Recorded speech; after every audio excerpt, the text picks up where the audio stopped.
And my daily discipline now when it comes to my fitness and my health has all been trained by the first few years of discipline when I was building those cars. It just taught me what is possible when you apply yourself with limited resources, with passion and getting the right people around you to achieve something incredible.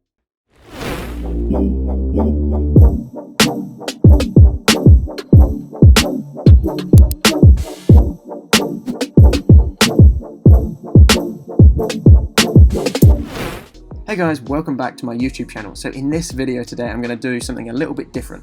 I actually recorded a podcast episode recently all about discipline and motivation. And today I'm going to share in this video some tips that I've learned from my personal story about restoring cars that are going to help take you closer to a very ambitious goal. So that's going to be the topic of today's video.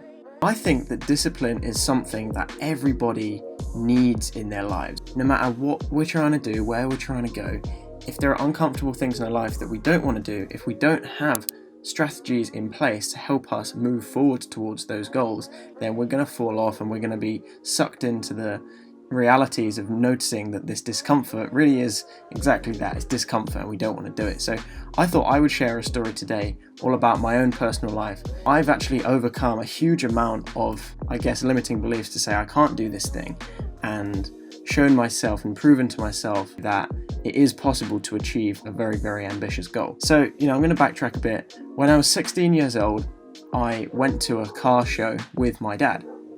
Now, I've always been into old VW Beetles and camper vans and stuff like that, and I had this vision in my head since about 12 years old that I was going to restore some kind of classic car or an old scooter or something. And I've been looking for old Beetle projects for a while, and I found this one, paid 650 quid for it, and took it home. Now, it was a rusty old wreck, and it was this wreck of a car that I just thought, look, this is the perfect start for me. But obviously this is not what I want to drive around. Like, I want this shiny show car that's going to impress my friends and I can drive in it and it's just going to be so much fun. But I was working at a pub. I was earning £25 per shift, so £25 to £50 a week. And I just bought a car to do a whole restoration on. And I thought, how am I ever going to do this? For me, this was a vision that was so big and so unachievable that I thought, how could I ever possibly do this? And so many people looked to me when they're all buying their first cars at school. We were 16, 17, and everyone's saying, oh, what's your first car? And I was like, oh, it's this old rusty Beetle. It doesn't yet drive. The engine doesn't turn over, all these things. And they're like, what? Like, why would you ever have this thing? But, for me, it was something that did not represent the car. I didn't care what it looked like. It was the vision that I knew if I put in the work over the next few years, I was going to be able to turn this car from a rusty heap into something that was going to show myself that I could achieve something massive. So I got to work, I started stripping the car, I started restoring it, and along the way I learned so much about myself. Now, this is a quite deep philosophical standpoint where most people are just building cars because they want it to look cool, they want it to be low and fast and loud, but for me, I just wanted it to represent a vision. I wanted it to teach me patience and persistence. And long story short, it took me 3 whole years to restore this car. It got from this place of being horrible and rusty to a freshly painted car that was lowered on some crazy wheels, and it looked crazy impressive, and I started taking it to shows and it was amazing. But along the way, there were so many points where I was putting in hundreds of hours of work. I just did not stop. I went non-stop to this workshop just because I had this vision of a blue car with a certain coloured silver wheels and it being a certain height, certain interior, certain sound system. I just had this vision that I was going to create, and I didn't care how it was going to happen.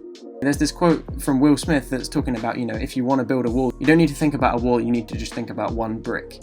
And with this car, without even noticing, my dad always said to me, look, this is your apprenticeship for life. You're learning as much as you can here, and then in the next car you do, or the next project you set out to achieve, you will have understood the process so much more. And it's so true, because as I was building this car, I was humbled every single day by failures and setbacks. I would drop something and I'd break an expensive part and I would have to wait a month until I could save up another £100 to buy it again. And it ended up being worth £7,000-8,000, and that was the first thing financially that I ever got myself into to invest in myself that ended up in me being worth something. I didn't have anything. I didn't have any savings. I didn't have anything.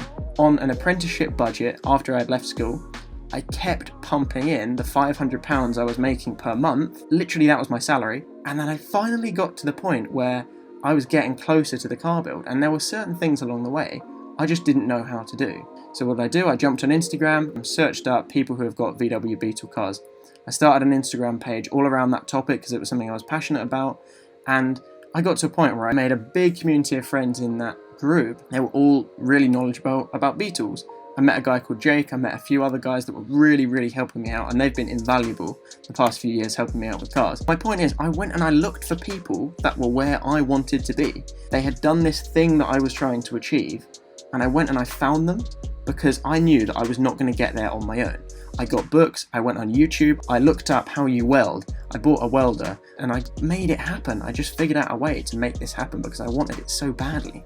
Not because I wanted the material thing, but because I was just desperate to achieve this goal of mine, which was to restore a car. I remembered something else that happened. Even before I got to the point where it was its first show, I was driving it to its MOT station, and I was driving it down the road. It was bumpy and it was crazy, and I thought, oh, what's going on here? Obviously, I'd done all the work myself, and I'm driving this car that I've built, and I'm like 19 years old at this point, thinking, how have I done this? And I drive down the road, and suddenly, the engine's smoking. I pull over, and the engine's on fire. And I'm like, no way, are you serious? And put it out with the fire extinguisher. Still drove it to the MOT, passed it that day, and it was all good. Next weekend, driving it to its first show, and this is the biggest thing, and I'm like, look, this is a brand new shiny car. I'm so excited. I was crazy pumped at how exciting this car was. Got to the show, had an amazing weekend. I was so pumped, and that feeling of satisfaction was just immense. I just felt like on top of the world. I could see that car, exactly how it ended up looking, in my head 3 years before. I knew it was going to look like that. We'll call that manifestation or just putting in the action. Either way, I think it's a mixture of both. I put in the work every single day that I could. And I drove it home from that show. I was driving behind one of my friends. The brakes weren't working very well, and I smashed the front end of the car up at some traffic lights. It was the third or fourth time I had driven this car, and bam, smashed up the bonnet, twisted the front end, and thought, how am I going to recover from this? What a failure. What an idiot. Why have I done this? All of my hard work has gone to waste. And all of those self-doubt feelings came into my head like they naturally do.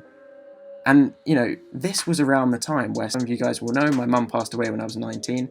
That was actually only a month after that point. So my mum was very ill at the point where I crashed my car. Had to put it away. I left it in a garage for a month or so. Everything happened with my mum. My mum passed away, and I was left with this pit in my stomach feeling, thinking, look, I've been working for all of this right now in my life. I've been pushing so hard. My mum got to see it, which I was so proud of. But then I was left in this situation where, how am I going to move forward from here? I can't just leave this car looking like this. So I pulled it out. I again go back to the same people that helped me out. They fixed it for me. I repaired it, and I drove it to some shows later that year. And then at that point, I would kind of completed my mission, and I'd finished it, I'd done the car. I didn't even care about driving it, and I sold it a few months later because it didn't mean that much to me. It was all about the journey.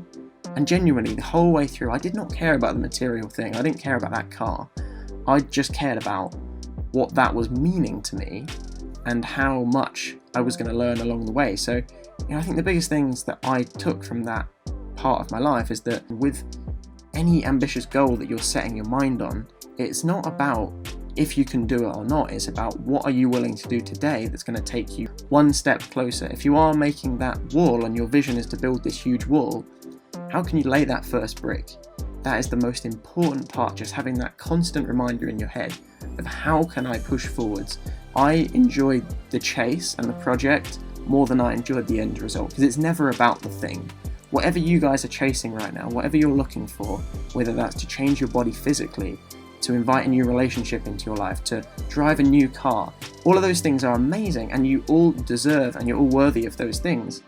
But realize that when you get them and when you have them, they're not going to bring you the value that you truly deserve. It's the journey that is going to teach you those important lessons. So my daily discipline now, when it comes to my fitness and my health and building out this coaching business I have, it's all been trained by the first few years of discipline when I was building those cars, because it just taught me what is possible when you apply yourself with limited resources, with passion, and getting the right people around you to achieve something incredible. So wherever you're at right now, pick something you want to achieve, however ambitious it is, and just start doing one small thing every single day to move you forwards. Have the belief in yourself that you can achieve it, whether it takes 1 year, 5 years, 10 years, or a lifetime. It doesn't matter, because the whole point is the journey is going to teach you so much. So look, thank you so much for watching this video on my YouTube channel. This was actually an edited version of my podcast episode, and it's called Planting the Seed Podcast. I'll leave a link in the description. As always, guys, thank you so much for supporting this channel. It means a lot to me. And look, I'm going to be shifting my content over away from just calisthenics stuff in the next few months to more mindset topics and such as this, because I feel it's so valuable to talk about these topics. And there are so many things that have changed my life in the last few years. So I thought I owe it to you guys to share this stuff, see if it impacts anyone. And even if there are 10 people out there that get positively impacted by this video, that's awesome. As always, guys, make sure you can like this video, subscribe to the channel if you found this video valuable, and just share it with a friend, because this video can help somebody else. I know it has the power to do that. And if you feel there's somebody in your life that would benefit from it, please share it, because that is the best way for my channel to grow and for you guys to support your friends. So again, thanks so much, and I'll catch you in the next one.